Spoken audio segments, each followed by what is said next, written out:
So good morning everyone, my name is Lalit Soni and I welcome you all in this live session by Drishti IAS. So in today's session, we will be discussing Indian Express as usual, and the outline of the program would be like, we will start with the practice question which was given to you in the last class, and then we will move forward with the important article. So in today's outline, there are few articles, that is rules for CAA, world's largest radio telescope. Okay, so when we are talking about the CAA, this was actually this law was passed in 2019, and after that the rules are yet pending. So now government source is saying that these rules are ready and ready to roll. So we will be talking about the Citizenship Amendment Act in 2019. We will talk about that, and then we will move forward with the world's largest radio telescope. So basically that is SKAO, that is Square Kilometer Array Observatory. So we will talk about that, and this particular telescope is been built in India, and then we will talk afterwards. We will move forward with the ending FMR with the Myanmar. Okay, so we have this free movement regime with Myanmar, wherein the citizens of India and Myanmar, which are residing in the 16 kilometer area of the border, they can actually come they can go cross borders for their, let's say, employment purpose, etc. Okay, now we are saying that we are trying to end that particular regime. Okay, we will talk about the reasons, etc. and then assessing J&K attacks. We have talked about this particular issue earlier as well, but since it was in news today as well, so we will talk about it. And then inoperative accounts. So in banking, when there are some accounts which are actually dormant for a some period of time, they are considered inoperative. So we will talk about that because RBI has given some recent guidelines on that. So we will talk about that. After that, I will give you one article for your own read, and then practice question we will be discussing. Okay. So let's take a look at the front page. Here you can see challenges to Citizenship Amendment Act pending before Supreme Court, because there were petitions which has been filed. Okay, so they are yet pending in Supreme Court, and then government is ready with the rules for CAA set to be notified before Lok Sabha poll announcement. This is a government source is saying that to the newspaper.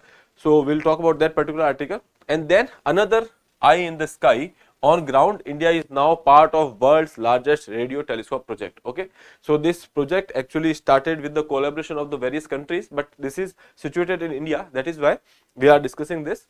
Okay, other than that, this particular article there is in the explain Ram Lala's ideal, Shyam or Swet. Okay, so as such, from your exam point of view, it won't be important, but from your art and architecture point of view, sculptures point of view, you should give it a read. So there is an article in explain section, we will talk about that.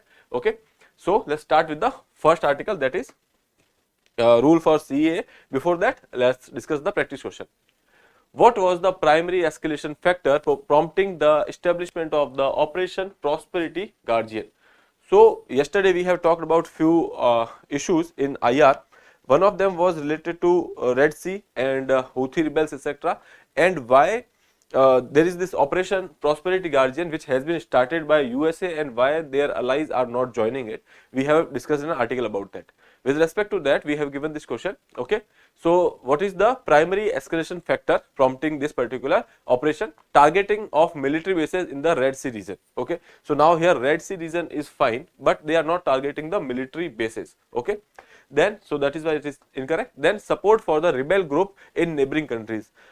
Most of the time when there is some kind of sovereign operations, okay, so they won't support rebels group in open. Okay, even if when you are talking about Houthis, they are supported by Iran, but again there is this thing that they won't be going all in for that. Okay, now attacks on merchant tankers in the southern Red Sea. So we have talked about this because of the Houthi action in this particular area.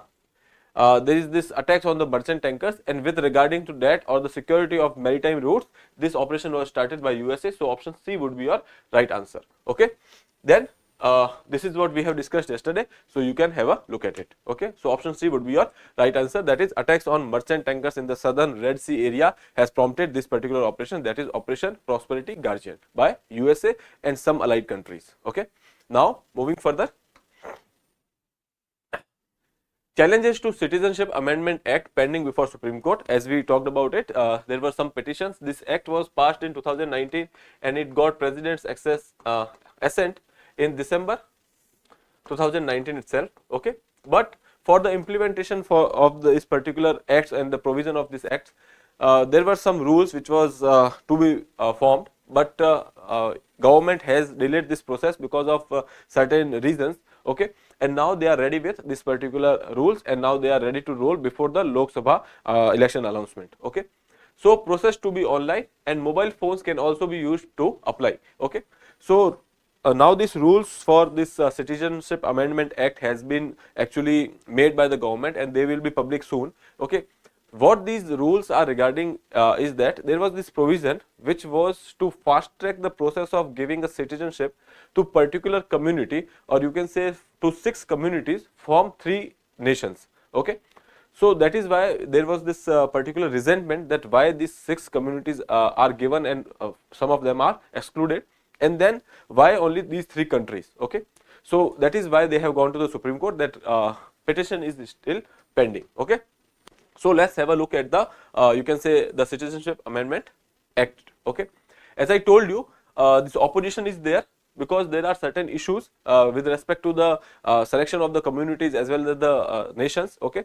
and this is pending. Other than that, there were some protest in various states as well. Okay, considering that states like Assam and Tripura, these are border states, and they have seen trends of migration in the past. Okay, and there are some deadlines which has been given in the actually the provision of the act. Okay, which are creating some kind of conflict with the Assam Accord, which was signed in 1985. When we were talking about this ULFA related issue day before yesterday, we have talked about this Assam Accord. Assam Accord was signed in 1985 to address the issue of foreign migrations in Assam area. Okay, now they are saying that if you extend the deadline of that particular thing or the cutoff date of that particular thing, okay, it will automatically extend the Assam Accords date as well. So that is why it was in the conflict, and that is why these states like Assam was having some kind of resentment with respect to the act. Other than that, there is the issue of with Tripura. Tripura is also a border state. Okay, so it is also seeing some kind of migrations, and that is why they are having some issues with that. Okay, petition, as I told you, it is in still pending with the Supreme Court. Okay, it is saying that why you are leaving out the persecuted sections of Rohingya in Myanmar, Tibetan Buddhists from China, and Tamils from Sri Lanka. So here basically they are saying that why are you excluding some communities and from some particular nations, and you are allowing few 6 communities from 3 nations only. Okay, if you are going for the help for the prosecution against the prosecution, or for those people who are actually exploited over there. Okay, so why not all these communities should be added? Okay, so now center has given a response that this particular act or the provision is for those countries which has this theocratic constitution, you can say. Okay, or they are theocratic nations. Okay, based on religion they are made, and because of which there are chances of persecution over there more. Okay, so that is why we have considered these particular communities and these particular nations. Okay, it is not responsibility of a country to go for the global refugee crisis or the global crisis wherever they are happening. Let's say is China or Sri Lanka. Okay, but they have targeted some specific communities and some specific nations, and that is why government is saying that we are not going against, or we are not going for any kind of bias, but it is just that it is a policy issue. Okay, and not a matter of right over here. Okay, so let's talk about the constitutional Citizenship Amendment Act of 2019. So basically, when we are talking about citizenship, there are 2 sources, okay, from which you derive your citizenship as well. That is, one is from your constitution. Okay, at the time of you can say implementation of constitution or the adoption of the constitution, at that particular point of time, few people who were there and they become citizen of our nation by the virtue of being there, and they were mentioned in some clauses in the constitution. Other than that, the power was given to the parliament, and with that power, parliament has come up with the law, that is your Citizenship Act. Okay, so there are 2 sources, one is constitution, then there is Citizenship Act. So we have made some amendment in that Citizenship Act. Okay, Now let's see, the Citizenship Amendment Act CAA has a contentious issue in India since passage of this particular provision in 2019. Okay, the CAA aimed to expedite Indian citizenship for 6 specific religious communities. As I told you, these are Hindus, Sikhs, Buddhist, Jain, Parsis and Christians. Okay, so these 6 communities form 3 nations, that is Pakistan, Bangladesh and Afghanistan. Okay, so that is what has been given in this particular provision, that those people who has come before 2017, 2014. So there is this cutoff date which has been given in this particular act. So those people who has come before 2014, okay, before that particular cutoff date, they can directly apply for their citizenship. Okay, and this process will be expedited. Okay, notably it excludes Muslims from this particular provision. So now there are issues regarding that, why few particular communities has been excluded, like, because if we are talking about the prosecution, there are persecution, there are various communities like Rohingyas from Myanmar, they are Rohingya Muslim, they are from Myanmar and they are getting persecuted. And then we are talking about the Tibetan Buddhist, they are also persecuted from China. And then there are various communities, let's say Tamilians in Sri Lanka, they are persecuted. So why is that you have excluded all those communities? That was the contention. Okay, the bill was passed by both Lok Sabha and Rajya Sabha and received President's assent in December 12, 2019. However, the rules necessary for the act's implementation were not notified, leading to delay in its extension. Okay, so delay in its execution. So what is the current status? So we are saying that rules for implementation of the CAA are now ready. An online portal has been set up. The entire application process is expected to be online, even accessible via mobile phones. These are speculations because these rules has not made public. This is what some source said in the government. Okay.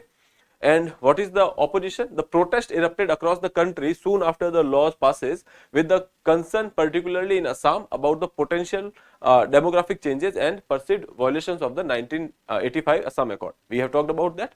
And then several petitions, including those of challenging the constitutional validity of CAA, were pending before the Supreme Court. Okay. Now the opponents are arguing that the act is arbitrary, discriminatory and exclude persecuted groups like Rohingyas, Tibetan Buddhist and Tamils from its purview. Okay. Now government is saying that the CAA revolves around addressing specific religious persecution issue in neighboring countries and which are having theocratic constitutional positions. Okay, as I told you, these states are actually, you can say, based on religion or theocratic in nature, and that is why there is a chance of exploitation or persecution more over there. That is why we are targeting some specific religious persecutions. Okay, it asserted that the act was not meant to be overarching solution for the global persecution issue. Okay, it is not for the issues wherever they are in the, let's say when we are talking about the international sphere, there are various kind of persecution going on the religious line. Okay, so that is not for everyone, but just for the specific communities. Okay, so what a response to a specific concern in a designated countries. Okay, so that is why they are saying it is not discriminatory, but it is targeted. Okay, so that is about CAA. When we are talking about the these deadlines, as I told you, there are few dates you should remember. One is 25th March 1971. So those people who has come into Assam on January 1st 1966 to, you can say, March 25 1971. So this is the cutoff date which has been mentioned in the Assam Accord. So those people who has come into Assam after January 1st 1996 to, let's say, 25th March of 1971, these people will be eligible for the citizenship under the Assam Accord. Okay, so that was the deadline set by the Assam Accord, that is 25th of March 1971. Now when we are talking about this particular CAA, the deadline is 31st of December. 2014.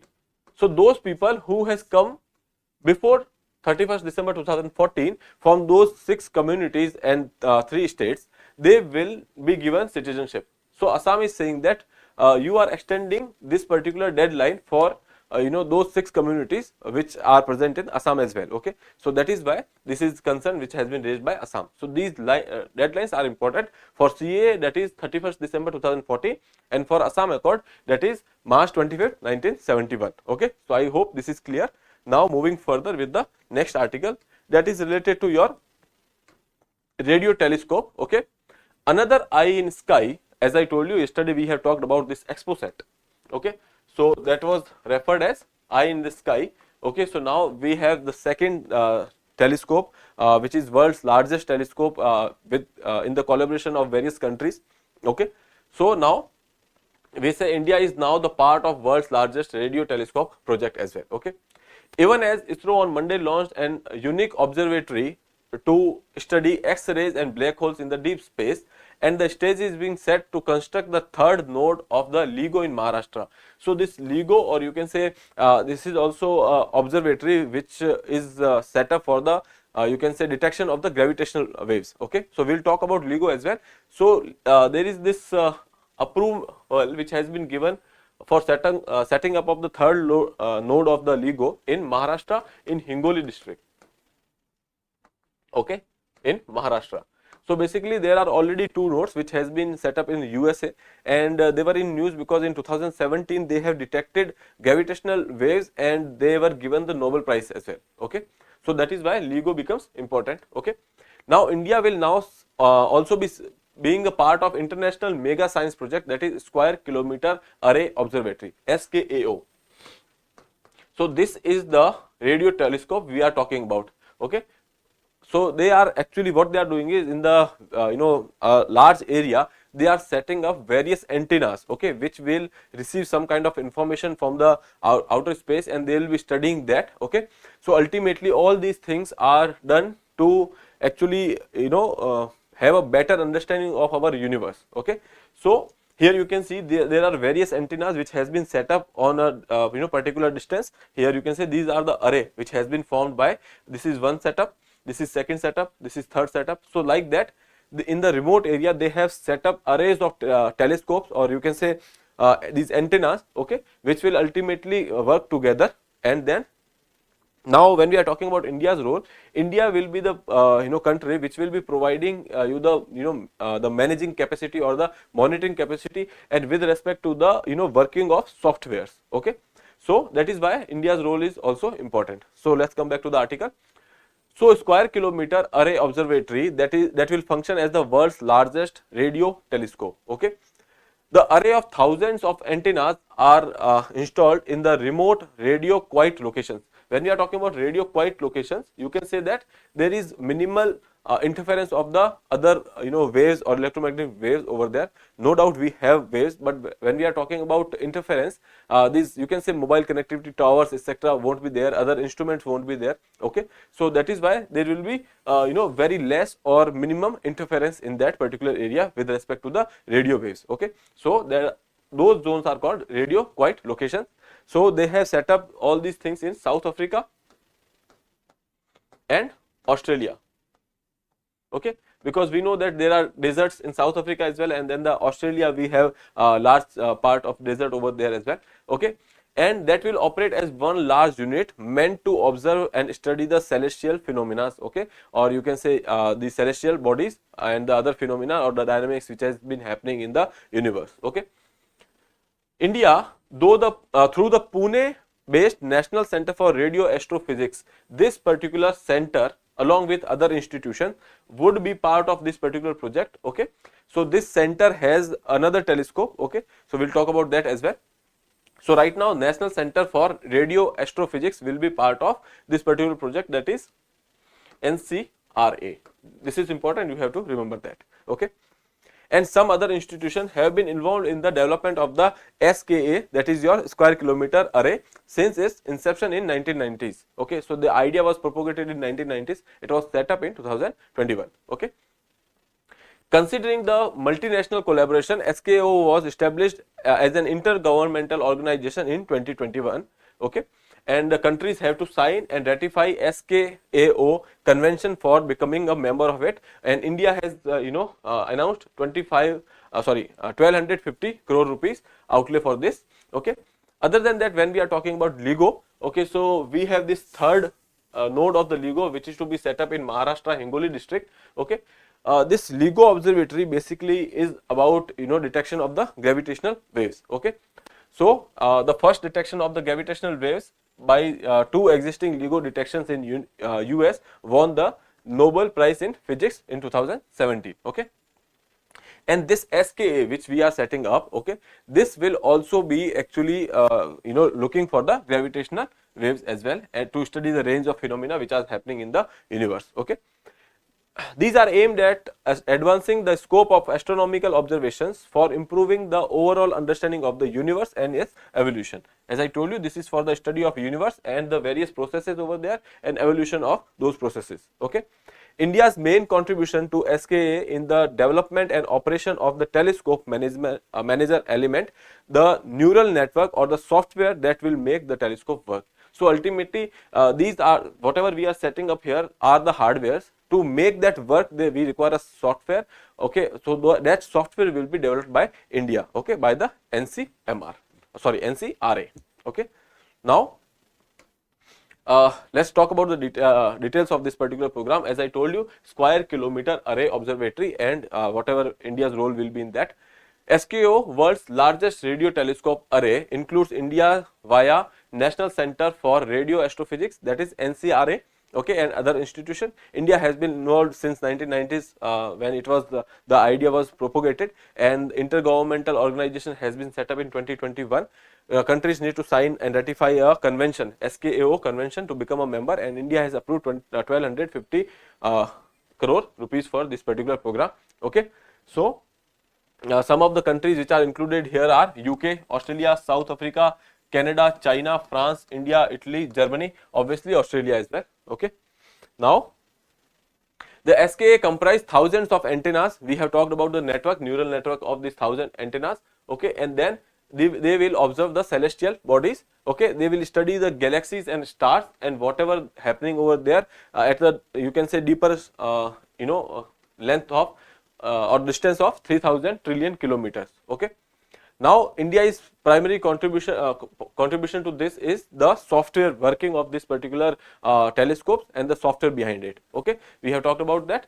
And now, when we are talking about the role of NCRA, there is one more telescope, that is in world's largest radio telescope, GMRT, Giant Meter Wave Radio Telescope, which played a significant role in getting this particular or getting involved in this square kilometer array software development due to his expertise. Okay, we already have this particular telescope GMRT. Okay, that is why we can provide this service or the software behind it. Okay, the GMRT operated by NCRA has yielded significant scientific results in studying pulsars, supernova, galaxies, etc. Okay, so we have this existing telescope, okay, behind which there is a software, and since we have that expertise, we will be providing that software for the this SKAO. Okay. So that is about India's role in that. Okay. Now, moving further, when we are talking about this LIGO, as I told you, there is this LIGO which is giving contribution towards detection of the gravitational waves. So we have this laser interferometer gravitational wave observatory. Okay. So there are two nodes which are already set up in USA. Okay, and they have got this Nobel Prize for detection of gravitational wave in 2017. Okay. Now we are setting the third node in India, Hingoli district, Maharashtra. Okay, so let's talk about what is LIGO. India has recently approved the construction of the third node of LIGO in Hingoli, Maharashtra.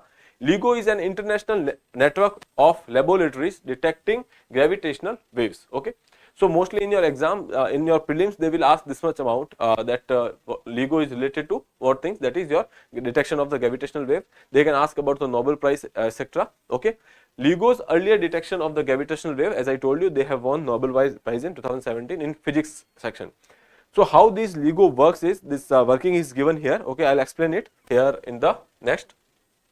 Here you can say there are various nodes, or you can say a setup wherein there are different setup. One, here you will have a you can say beam splitter, and then you will have mirrors at the end of 4 kilometers of these arms. Okay, there will be two arms from this splitter. Okay, one arm at the 4 kilometer and second arm also at the 4 kilometer. Okay, now there is a source of laser. This laser will you can say send some kind of light in this particular splitter, and then this splitter will split into two directions. Okay, so now there is a ray of light which is coming from the, you can say this laser source, and then it falls on the splitter and it will split it into two directions perpendicular to each other. Okay, so it will split into two directions. Now with light there is one thing, if you don't have any kind of interference, it will take equal amount of time because they are traveling at the equal distance. Okay, so there are mirrors. Okay, so once they reach at the mirror, they will reflect back and come to the same source. Okay, now we have this detector over here.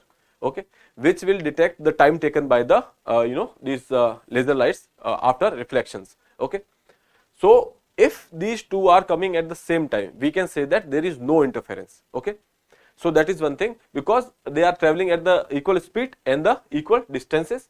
Okay, that is why if they come back at the same time, we can say that there is no interference of any kind of outer activity. Okay, but the thing is, when this particular experiment was performed, okay, so there was a gap in the time, or there was a gap in the detection of this particular reflections again.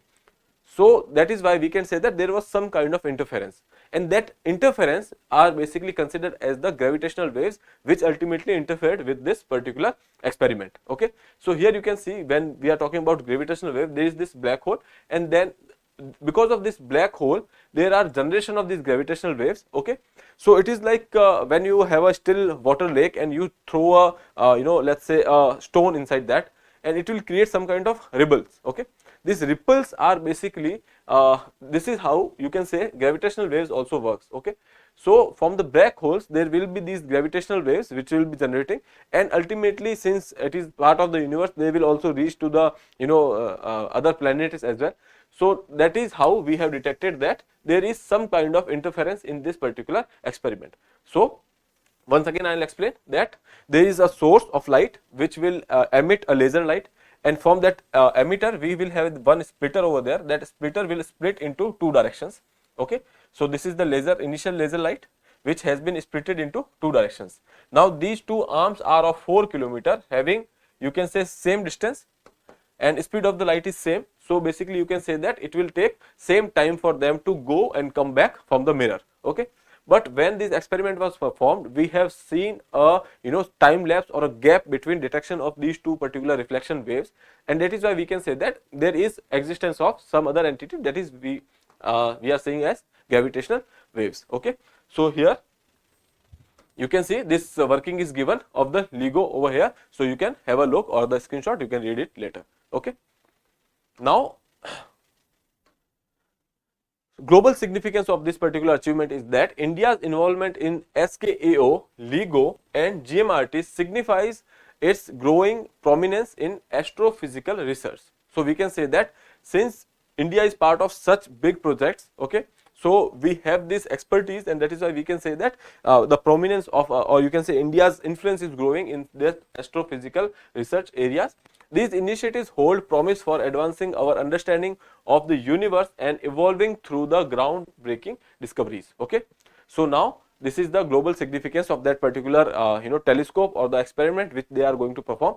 So with that we will move forward to the third article, that is related to your border security. When we were talking about these free movement regimes on Myanmar border, so in 2018 this particular agreement was signed by this our government, that they will have this free movement, or this free regime where can the citizen of both the countries can cross the borders of around, let's say, 16 kilometers, which actually they should be resident of that particular area.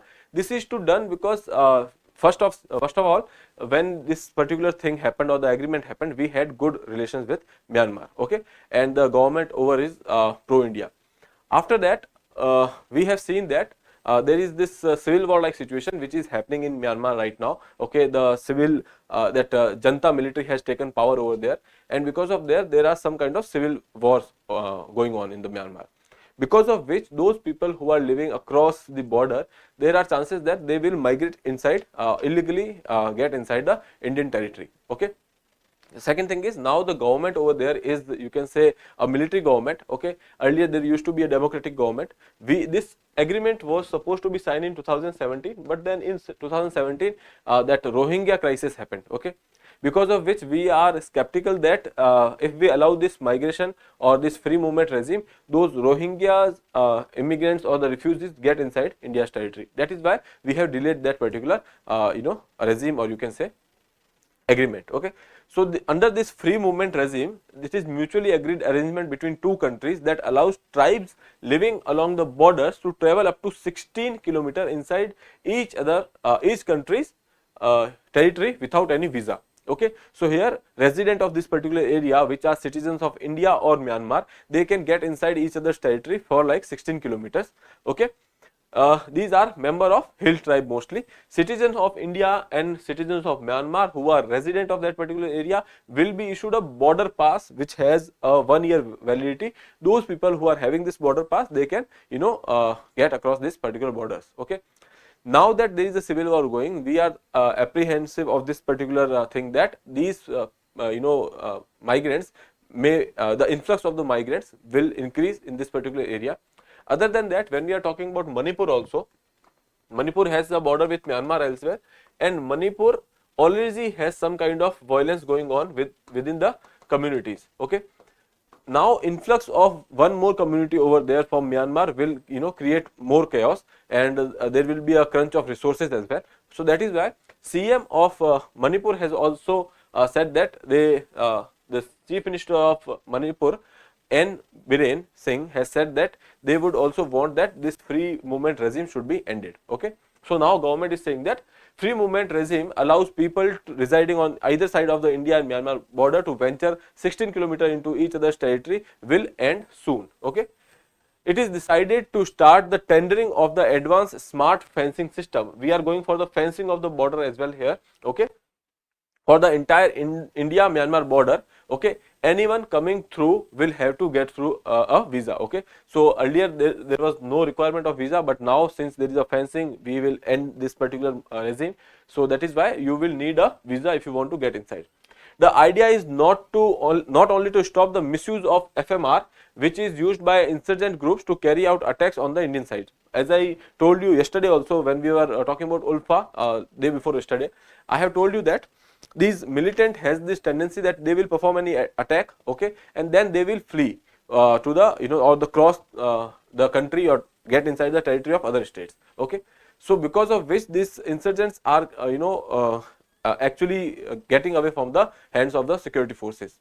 So that is why they are saying that first is to do that misuse of FMR should be stopped by doing this, and second thing is they are also wanted to put a brake on the influx of illegal immigrants, drugs and gold smugglings. Okay, on the border areas these things are quite prominent, smuggling and immigrant issues. Okay, so that is why we are saying that we are going for the smart fencing of the area, and following which these influx of illegal immigrants and smuggling like things would be stopped. Okay, so that is about your free movement regime in Myanmar, which is to be stopped by Indian government now, and we are going for the fencing of this particular area, considering the issues related to influx of the immigrants, smuggling, etc. Okay, so now when before going further, we will have a look at the border. So when we are talking about Myanmar, okay, Myanmar have border with the 4 states. Okay, Arunachal, and then Nagaland, Manipur and Tripura. Okay, So maximum or largest border is longest border is with Arunachal Pradesh, that is 520 kilometers, and smallest is with, you can say, Nagaland, that is 215 kilometers. The total length of the border is 1643 kilometers on the Myanmar front. Okay, so you can remember that Myanmar has border with these 4 Indian states. Okay, so you can remember the names of Arunachal Pradesh, Nagaland, Manipur and Tripura. Longest boundary is with the Arunachal Pradesh. Okay. Now there was another issue with respect to the insurgency in Jammu and Kashmir. Earlier this issue was there, but it was mostly restricted to valley area. Now they are performing these activities in the south of the Pir Panjal range as well. Okay, so earlier before 2005 we can say that such activities were there also, but the thing is after 2005 the security forces has eliminated all these extra state elements from this particular area and sanitized the area. Okay, so now these tendency of these attacks has been increasing again. So in this particular article they have assesses that assesses that why these events are happening again. Okay, here you can say lack of adequate actionable intelligence on infiltration of the terrorist. Okay, first thing is they are having a lack of intelligence. Second thing is the thinning of the security forces in the hinterland and increasing the influx of narcotics in this particular area. High intensity attacks are being performed in that area. So when we are talking about this area, we are talking about this Rajouri and Poonch area. We have Pir Panjal over here. Okay, following which we have Srinagar, and then south of Pir Panjal we have Poonch, Mandar, Rajouri and Jammu. Okay, so we are talking about this area south of Pir Panjal. Now attacks are increasing. Okay, so government is saying that there are 4-5 factors. Okay, here you can see. Okay, so they have said that there is a visible increase in the south of Pir Panjal attacks. Okay, so in October 2021 this particular trend started, and last month we have seen some attacks where 5 security personnel were killed. Okay, and then there was this as I told you, because of some reasons these attacks are increasing. Here when we are having a look at this particular area, these are Pir Panjal. Okay, this is Poonch, Rajouri, and we have Jammu over here, and this is the valley region. Okay, so now this area is first hilly and forest area. So patrolling etc. is quite difficult in that particular area. Second thing is in such extreme conditions, since patrolling is difficult. Okay, so this gives opportunity for such incidents to come through this area and perform these activities over here. Okay, so first thing is that. Second thing is they are not able to cross this Pir Panjal recently because of the elimination of Surankot base. Okay, we have discussed that earlier as well. There was this base in this Poonch area, okay, Surankot, where these attackers used to come and have camps over there. Okay, so that they can pass through the Pir Panjal. Okay, since they are not able to do that recently, so they are going for the attacks in this particular area only. Okay, other than that, as I told you, this adverse geography is one reason. Second is intelligence. Earlier we had a security forces deployed in this area. These security forces used to go into hinterland, they talk with the people over there, villagers, and they had this patrolling over there, because of which they had the intelligence. Okay, they had good relations with the villagers, and because of which they could get the information. Okay, but now recently what has happened after this Galwan incident and then this aggression on the LAC, most of the troops has been redeployed to the LAC section. Okay, because of which there is a thinning of troops in this particular area, and most of them are concentrated on the LOC and not in the hinterland areas. Okay, so when these incidents come, they are having similar culture, so they get you cannot identify that these are incidents because they have similar culture, similar clothing, etc. So because of which they get you can say penetrated inside the villages areas. Okay, and since there is a lack of patrolling over there, thinning of the troops in that particular area, we cannot go for identification of such terrorist elements over there. Okay, so that was second thing with respect to the thinning of the troops in that particular area. Okay, and other than that, they have gone for change in the tactics they are using. Okay, earlier they used to perform in group, they used to have bases, but now they are performing from the hinterlands in small groups, or you can say small packets.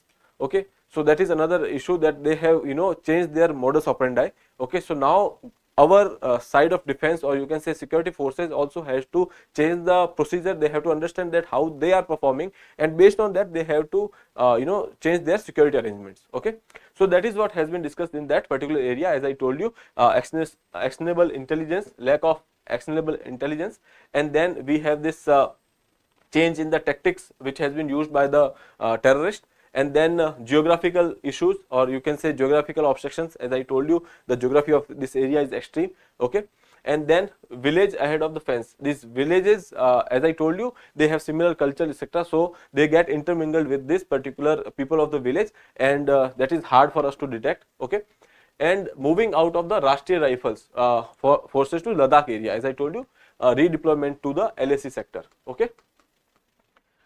Another contributing factor is rising number of instances of drones firing weapons. As I told you, use of science and tech, in the weaponry, etc. They have created new kind of challenges for India. Okay, other than that, money and drugs from the across the border, the support which they get from Pakistan. Okay, so all these factors are the reason which has actually resulted in increase in this attacks in this particular area.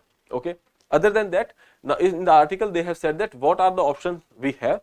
They have said that you can go for the redeployment of the forces over here. Okay, examine the loopholes which we have in our security, and readjustment the RR troops, that is Rashtriya Rifles, which actually were deployed here earlier. Okay, and they can go for the support, local support, and change in the strategy which we are actually using. Okay, re-examining the counter insurgency tactics. Okay. Other than that, one more important thing was that before 2005, we got the support of local communities like Gujars and Bakarwal from this particular area. Okay, that support has also actually thinned during the period of time, because there were some issues related to Forest Conservation Act, and those communities started fighting or competing for the resources themselves. Other than that, also since this deployment of forces was less in that particular area, so the connect which they had with the forces, that also actually now somehow we can say that has reduced. Okay, so that is why these attacks are happening in this particular area. So these are the way forward. Along with that, you can say building of trust in the minds of people residing over there, and gaining confidence of the villagers again would be a right thing to do at this particular point of time. Okay. Now moving further, sector watch in banking, we have this inoperative accounts. Okay, so RBI has given some guidelines regarding this inoperative accounts. So when we are talking about inoperating accounts, what are these accounts? We can say that those accounts which has been dormant for a while, or there is no activities in those accounts from the consumer side. Okay, or the customer side. Okay, so let's have a look at it. Reserve Bank of India has revised the guidelines for the classifying accounts and deposits as inoperative accounts and the unclaimed deposit by the banks. Okay, so these unclaimed deposits are those deposits which are in the bank, but no one has claimed that on the you can say on the terms of maturity. Okay, as per the norm, account holders can reactivate their inoperative account or unclaimed deposit by submitting their know your customer document afresh at all. Okay, at any branch, not necessarily from their home branch. Okay, so ultimately RBI has said that whatever those people who are having these inactive accounts or unclaimed deposits, you can directly go give your know your customers documents, and then you can reactivate these accounts from any branch, not necessarily from the home branch. So now let's have a look at it. What are these inoperative accounts? Okay, so if there is no customer induced transactions, so by customer induced transaction means that any kind of transaction from the customer, financial or non-financial, or any kind of instruction which has been given by the customers to the bank, such instruction or the transaction will be considered as the customer induced transactions. Okay, in this, those transactions which has been incurred by the bank will not be included, like if bank is charging some money or ATM related issues or the fees, all these things which are charged by the banks on the end of bank, which will not be included in that particular thing. Okay, so here if there are no customer induced transaction for a period of over 2 years. Okay, here important thing is over 2 years. If you don't have such transaction, okay, such accounts will be considered as the inoperative accounts. Okay, a customer induced transaction can be financial transaction initiated by or done at the behest of the account holder by the bank or the third party. Okay, any kind of financial transaction which has been done by the on the behest of the customer by the bank or any third party. Okay, or a non-financial transaction, let's say regarding some kind of application or know your customer norms related, all these things if we are induced by the you can say customer by face to face or by online mode, doesn't matter, but it is if it is induced by the customer, so such transactions are customer induced transactions. And if they are there is no customer induced transaction for like period of more than 2 years, such accounts will be inoperative accounts. Okay. Now, what are unclaimed deposit? So, when we are talking about this inoperative accounts, there are nearly 1.1 to 1.30 lakh crore rupees which are deposited in accounts, okay, which are basically these inoperative accounts. Okay. So, we can say that such money has been stuck in the banking sector, or they are with the banks. Okay. No one has claimed right now. Okay. Now, after when unclaimed deposit, what are the unclaimed deposit? Balance in the saving or the current account which are not operated for the 10 years. Okay. So, once these accounts, inoperative accounts, okay, they are there for the 10 years and there is no transaction, such deposits in that accounts or the balances in that savings or current accounts would be considered as the unclaimed deposit. Other than that, if you have any kind of term deposit as well, okay, some let's say FD or etc., and you do not claim it on the period of maturity, so at that particular point of time also, that is within the 10 years from the maturity, they will become unclaimed deposit. So, when we are talking about the unclaimed deposit, we have nearly 42,270 crore rupees as your unclaimed deposits. Okay. So, ultimately if that account is not operative for more than 2 years, that is inoperative accounts. And then if in such accounts if there is no transaction for like 10 years, within the 10 years of the maturity, such deposits will be considered as you can say your unclaimed deposit. Okay. So, from the maturity period and till 10 years, if you do not do any kind of transaction or withdraw the money, that will be considered as unclaimed deposit. So, now what are the guidelines which RBI has said? That RBI has said that if someone wants to reactivate that account, they can go to the branch, give their document, and then they can get it done. Okay. Other than that, they have said that for all such accounts, there should be a notification which is to be given, okay, to all those people from whom these accounts are belonging. Other than that, if there is a dormant account or you can say inoperative account for 1 year, so you can directly SMS or give some kind of notification, letter, SMS, internet, or from any media. If you are sending a message to the owner of the account, okay, that if you do not go for any kind of transaction within 1 year, within next 1 year, your account will be inoperative. Okay. So, such notification has to be sent by the banks. That is what RBI guidelines says. Okay.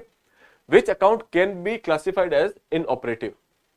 Okay. So, here only customer induced transaction and not bank induced transactions shall be considered. As I told you, there are two types of transactions. One is customer induced, which are started or initiated from the customer side, and some transactions are started or initiated from the bank side. So, whatever transaction which is started from the bank side will not be considered for inoperative this time of 2 years and to make these accounts inoperative. Okay. So, if a bank is charging fees at every 6 months, okay, that will not be counted, but if a person is not going for any kind of transaction for like 2 years, then it will be inoperative. Okay. So, we will not count the transaction which has been made at the end of the bank. Okay.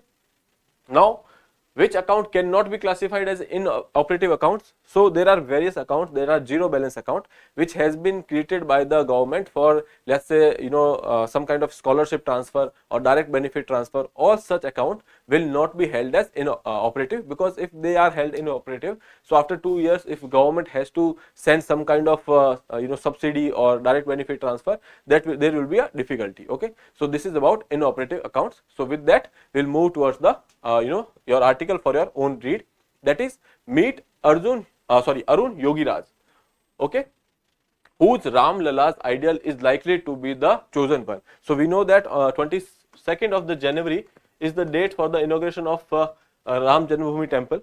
Okay. So, for that, the ideal which has to be selected, there are chances that the ideal from Mr. Arun Yogiraj will be selected. Okay. So there are important sculptures which this person has made. So you can go through this article, okay. If not, then you can go through this particular paragraph which says about the sculptures which has been made by this person, which are famous, okay.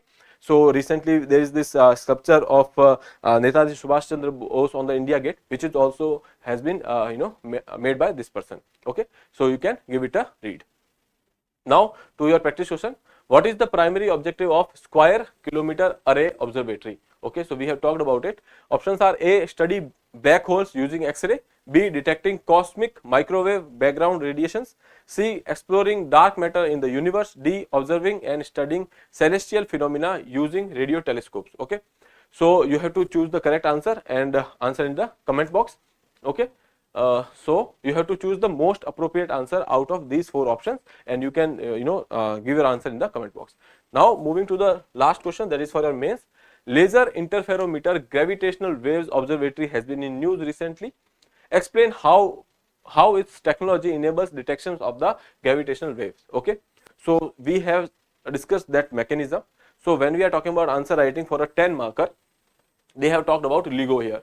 Okay, so you can start with the 1 or 2 introductory line for the LIGO. So you can start with the introduction, which talk about LIGO, what is the objective of the LIGO, where are 2 nodes already present there, and why it was in news, because India is going for the 3rd node. Okay, this you can mention in your introduction. After that, you can directly jump to the question which has been asked, that what is the mechanism behind it. Okay, so directly you can go for the mechanism. You can mention that diagram which I told you, that there is this laser source, and then there is a splitter, and that splitter will split the light. There are 2 instrument or a mirror setup at the 4 kilometers, and now these will reflect back the light to, there is a detector, and if there is a gap in the detection of light, we can say that there is an interference by the gravitational waves. Okay, so that is the mechanism which has been used by the LIGO. Okay, so you can because this is topic of general science, so they can ask this mechanism because this is very easy. Okay, so you can directly write this answer, and with that I would like to wrap up the session here. I'll see you tomorrow. Till then, have a good day. Thank you.